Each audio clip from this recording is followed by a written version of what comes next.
హరి ఓం. శ్రీ గురుభ్యో నమః. శ్రీ రమణ సద్గురుదేవాయ నమః. శ్రీ రమణ భాషణంలో 305వ. ఒక ఆగంతుకులు కొంతమంది వారిలో వారు మాట్లాడుకుంటూ ఉండగా ఒకరు అన్నారు, మనకి మన సంప్రదాయ పరిచితి ఉన్నా, మన సంప్రదాయం పట్ల పరిచయం ఉన్నా ఇక్కడ ఈ ఉపదేశాలను అనుసరించలేకపోతున్నాం. మన ఆచార వ్యవహారాలు ఏమీ తెలియని విదేశీయులేమో సులభంగా భగవాన్ బోధని గ్రహించడం ఎంతో ఆశ్చర్యం ఇస్తుంది.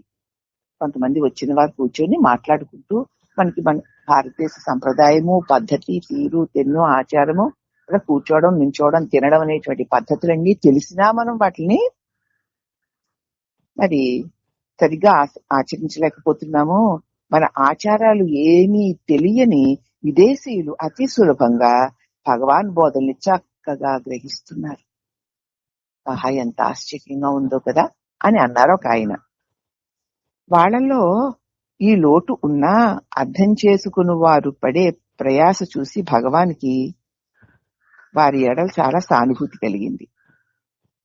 వాడు ఇలా మాట్లాడుకుంటుంటే, అయ్యో వాళ్ళంత బాగా ఏ సంప్రదాయం ఏ పద్ధతి తెలియకపోయినా, మన భాష తెలియకపోయినా సరే భగవాన్ దగ్గరికి వచ్చి చక్కగా మన పద్ధతిని, మన ఆచారాలని, సంప్రదాయాన్ని చక్కగా నేర్చుకుని మనకంటే బాగా వాళ్ళ ప్రవర్తిస్తున్నారు. అలా మనం ఉండలేకపోతున్నామే.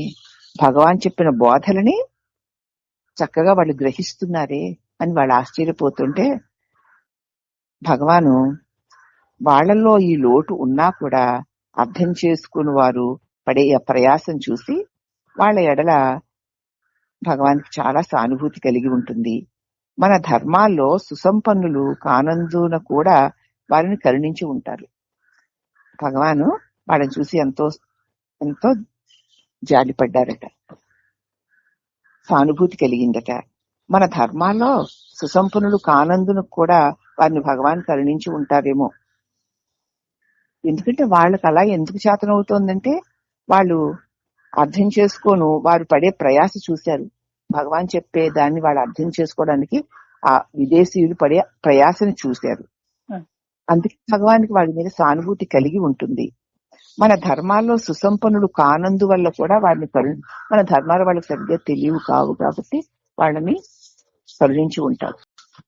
వాళ్ళే మళ్ళీ అనుకుంటున్నారు ఏమనంటే, వాళ్ళల్లో మరి భగవాన్ చెప్పే దాన్ని అర్థం చేసుకోవడానికి వాళ్ళు ఎంతో ప్రయాస పడినా సరే అర్థం చేసుకోవాలని వాళ్ళు ఎంతో ప్రయాస పడుతూ దాన్ని అర్థం చేసుకోవడం ప్రయత్నించేవారు. వాళ్ళ ప్రయాసను చూసి భగవాన్ వారి పట్ల సానుభూతి కలిగి వాళ్ళకి అర్థమయ్యేలాగా చేసి ఉండి ఉండవచ్చు. మన ధర్మాల్లో మన ధర్మాలు వాళ్ళకి బాగా తెలియకపోవచ్చు.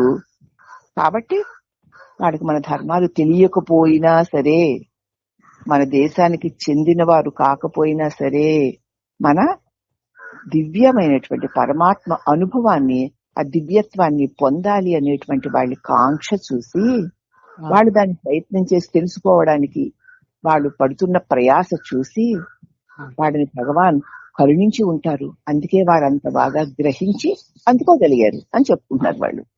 కాబట్టి ఇక్కడ ముఖ్యం ఏంటంటే, భాష కాదు, ప్రదేశం కాదు, సంప్రదాయాలు కాదు, అన్నిటికంటే కూడా భగవంతుణ్ణి తెలుసుకోవాలనేటువంటి కాంక్ష ఎవరి యందు గాఢంగా ఉంటుందో వారి యందు భగవంతుని కరుణ ఉండి వారికి ఆ సత్యాన్ని అర్థం చేస్తుంది.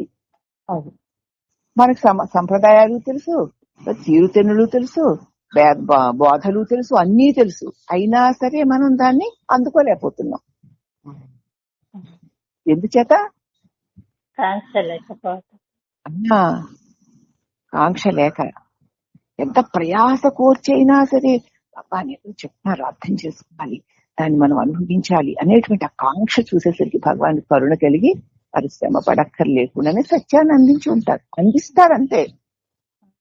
నీవు ఎంత ఎంత ఆర్తితో, తపనతో భగవంతుని ఆశ్రయిస్తావో, నీవు బాహ్య శ్రేష్టలను కాక నీ ఆర్తిని, తపనని చూసి భగవంతుడు నిన్ను అనుగ్రహిస్తాడు అని ఇక్కడ సందేశం. హరి ఓం నమః.